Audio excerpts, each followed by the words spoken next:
What's going on, guys? TMNT Journeys number 2. Uh, just kind of give us a quick recap. We have our turtles. They are fully grown up. This is 15 years from like the start of the 80s series that we are continuing on with. So they are no longer teenagers, but we're going to stick with TMNT. Now they were in an issue with like a gang called the Mad Hatton Militia.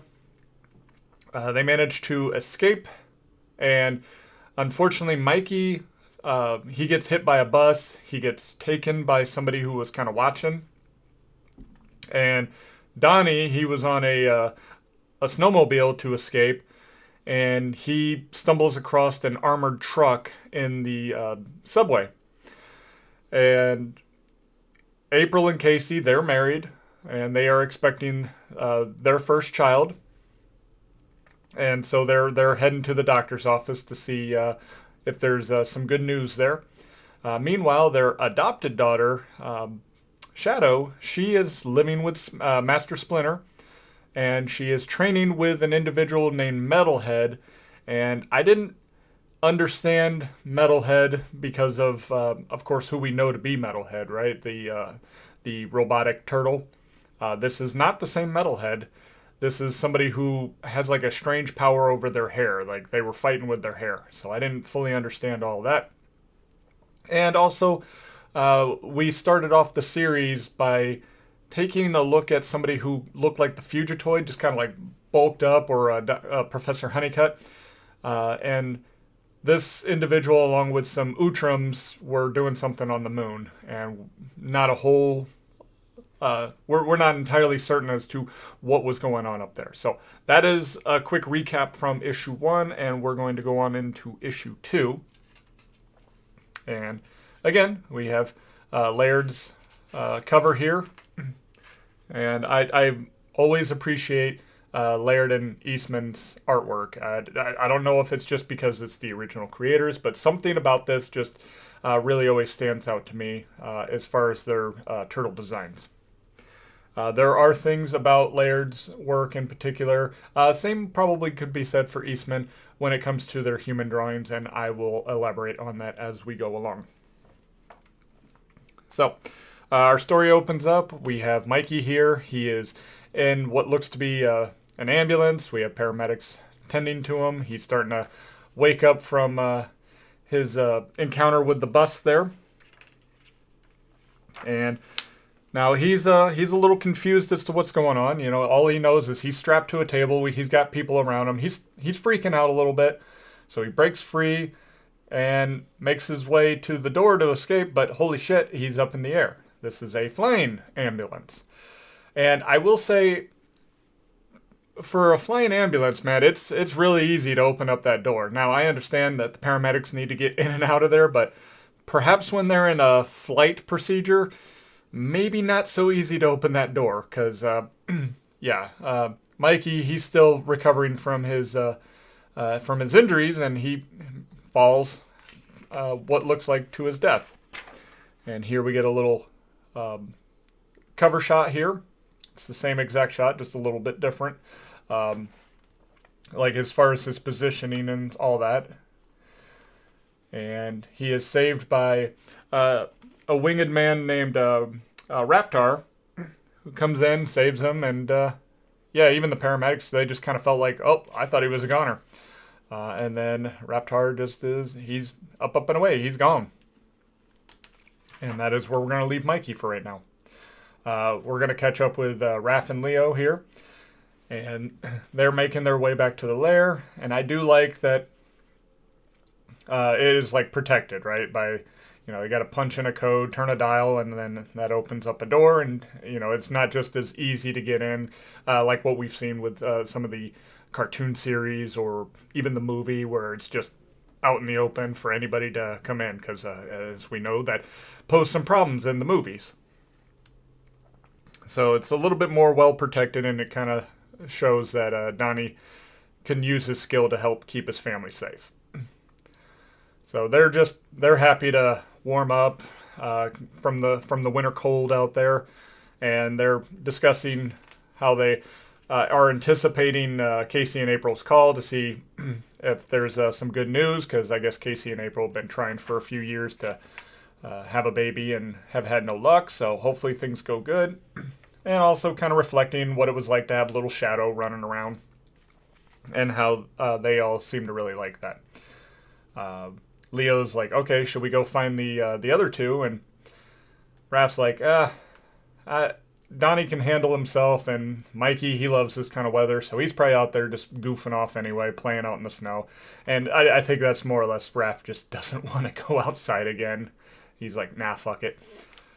We catch back up with Mikey. He is once again awake. Now he's in a hospital room. And he's not feeling too easy about this. He's like, well, nothing seems to be out of the ordinary, but I still need to get the hell out. And as he's making his way out, this monitor here, a nurse pops in and is like, hey, don't remove your IV without the assistance of a nurse. And, you should get back to sleep. The doctor will be right in. And Mikey's like, well, I'd feel a lot better just sleeping in my own bed. And not too much of a fuss from the nurse on the TV. She's like, well, if you feel like checking out, go ahead and check out at the front, and your stuff's in the closet. So it doesn't look to be too hostile here. Everybody's just like, they're calling him sir. They're very polite and are telling him where his nunchucks and his bandana and all that, where all that can be located. So you would think that if this is a hostile environment, they would definitely take his weapons from him and not call him sir, and not be willing to let him check out. Now, Mikey's a little confused, though. He's just like, I'm in a hospital. Why am I not being surrounded by, police, scientists, and who knows what else, government agencies and stuff like that? He's like, well, don't get me wrong, I'm not complaining, but it does seem kind of odd. And then he gets to the lobby and finds that there's a whole lot of what looks to be superpowered individuals there. And so he's just taken aback. He's like, I have no idea what the hell this place is. Meanwhile, we have Dr. Singh, along with two orderlies, or whatever you want to call them, assistants of some sort. They're showing up, and Singh's just trying to tell Mikey, hey, you really need to go back to bed, recover. And Mikey sees the two bigger guys and was like, oh, okay, that's what it is. It's go time now. He's like, you guys are trying to take over me, and I'm not going to go so easy. So he immediately just takes one of the cards and throws it into the guys, and he's this orderly or whoever is just like, we're not trying to hurt you. Don't worry. Mikey's still standoffish up until this guy here shows up, and we learn that this is a guy named Pat, or as they call him, Zippy. Now, I don't know who Zippy was. I couldn't remember, because this is somebody from the back, and we do get a little note that this is from, he is a character from issue 15 of the original run. So again, thanks for kind of cluing me in, because I'm like, man, I've read this comic. I don't remember. It's been a minute again. So he starts to calm down Mikey. Dr. Singh is like, okay, can you convince him to get back to his room? And Zippy's like, yep, yeah, I got it from here. And explains to him what this place is, that it is let me make sure I got this right, the Kurtzberg Memorial Hospital. And that it's more or less a hospital for supers to kind of help protect their identities and things of that nature. Anybody who's got a secret identity, anybody like Mikey who's a mutant, who could be taken by a government agency or scientists or whatever and used to study rather than just be used to heal. So it's got them in mind to help keep everything protected and all that for them. And Mikey then goes on to ask, okay, so who is this Kurtzberg? And he says, it's a founder. He is the one who kind of foresaw a need for a facility like this, found himself a financial backer, and created 3 of these around the world. Mikey then goes, okay, so then what are you doing here? And he's on the board of directors. And he goes on to explain that. Also, before I go any further there, Mikey does ask the important question of why haven't I ever heard of this before? And Zippy goes on to explain that this was kind of a need to know basis. Now, I point this out because I need more information as to whether or not that this is a problem. I don't know how old this facility is, so right now that's got that going for it. If it's a relatively new facility, fine, so be it. But if it's been around for a while, that could be problematic. I'm sure that there have been plenty of times that the turtles could have used these facilities, so you're going to have to explain if that's the case. But if this is a new facility, then we're going to just, okay, we'll move on from there. So we'll keep that noted.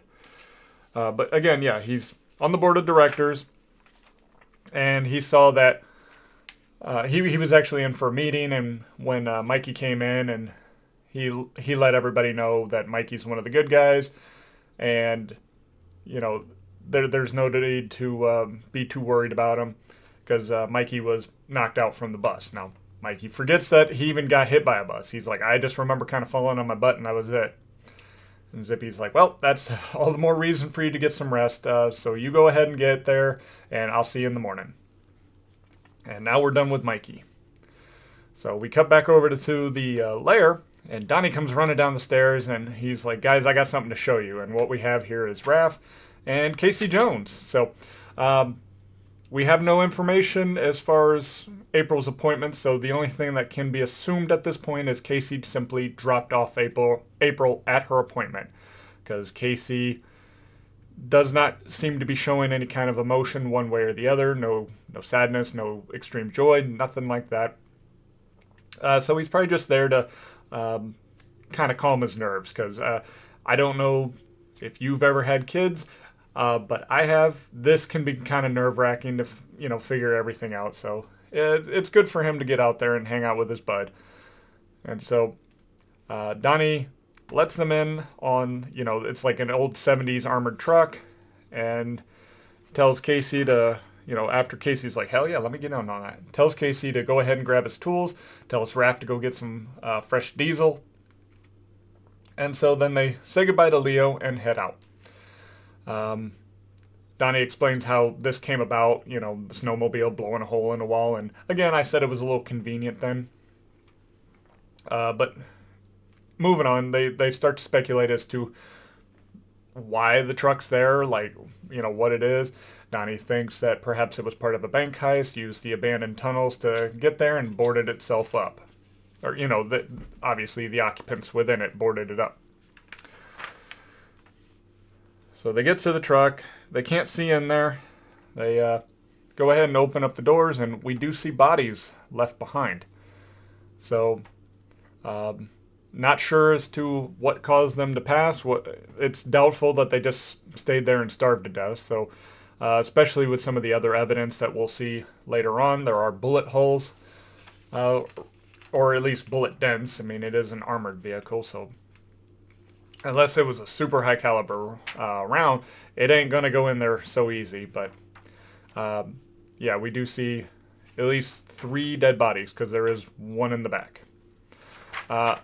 Something I do appreciate here is, okay, Donnie goes to check out underneath the hood. He's just inspecting the engine. He's like, well, everything needs kind of replaced needs fresh fuel, needs a battery, needs kind of cleaned up in there a little bit.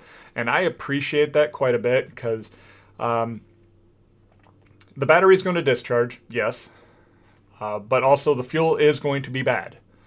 And I appreciate that we're at least taking the time to look at that and maybe check the other fluids as well, as opposed to, well, we just need to replace the battery and then it's going to be good. Case in point, one of the things that bothered me with like the Jurassic World movie, the kids go to fix up that Jeep to make their getaway, and basically all they did was just swap out a battery. I'm like, that fuel is shit. That is not going to do a damn thing. There is no way in hell that they would have gotten away in that vehicle. That bugged the hell out of me. And so I like that we are taking consideration over bad fuel. Like Donnie already knew and told Raph, hey, please get some fresh fuel for this vehicle. And we need a couple new batteries. Trucks like this typically run on at least 2 batteries. So he knows to do all this, and he's checking to make sure the engine looks to be in good condition, and he's just like, okay, let's replace batteries, get some new fuel, see where we go from there. Check out the back and notice the bullet damage here. See another guy in the back.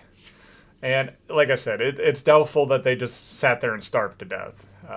They likely were shot and killed or poisoned or something. And so, yeah, Donnie's like, okay, well, we need to go get some batteries, get some cleaning supplies. They run off, tell Raph just to kind of hang back. So Raph's like, great, I get to hang out with the dead guys. Hooray! And then we catch back up with Shadow. She's getting ready to take off. Splinter's like, hey, are you going to be back for dinner? I don't know, Master Splinter. Don't wait up for me.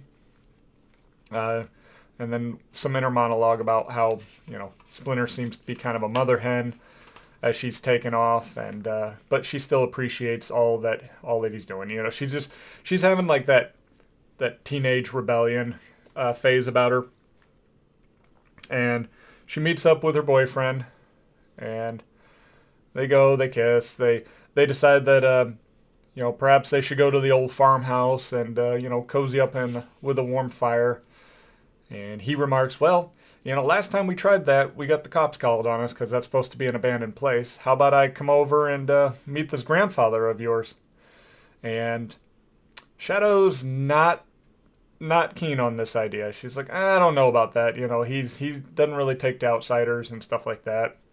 And I want to stop right here. I do really appreciate Laird and Eastman's work, but here we have Laird.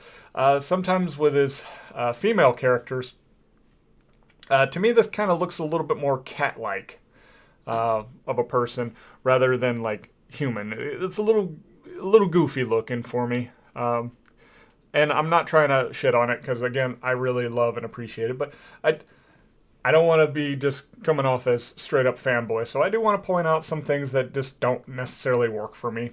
Overall, I still appreciate the work, though. But yeah, sometimes with the female characters in particular, they come off a little cat-like. But they decide, okay, we're not gonna go meet Grandpa, Splinter. We're gonna go just do the farmhouse thing, right? And so then they go off, and so that's where we leave Shadow and her boyfriend, Jay. And then, real quick, I don't have a whole lot to say because I really don't know what's going on here. But I just, it's part of the book, so we're going to fill in as much as we can. So we're catching back up with the Utrums, and we don't see the person that I think was like the Fugitoid / Honeycut. We just see a couple Utrums here as they are doing the separate sequence here. And we're not entirely certain what all this means, but we see some smoke rising here, and this core gets taken out of the moon. And it says, separation accomplished, prepare for phase 2.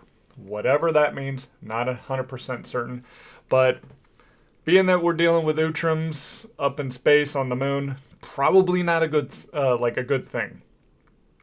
So that is where our book ends, and I like this one plenty. Not exactly action packed. Really, we only have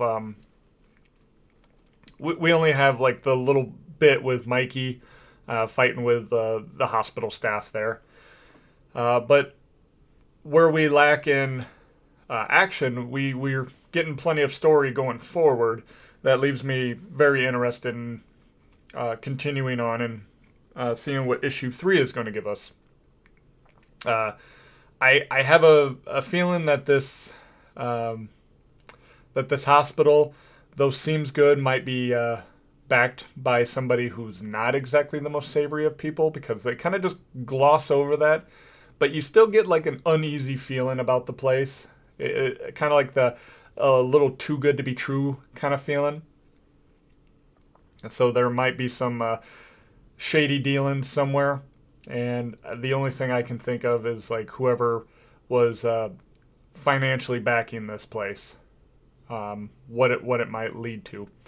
Uh, Also, I kind of felt a little like spy-like feeling from this boyfriend Jay of Shadow.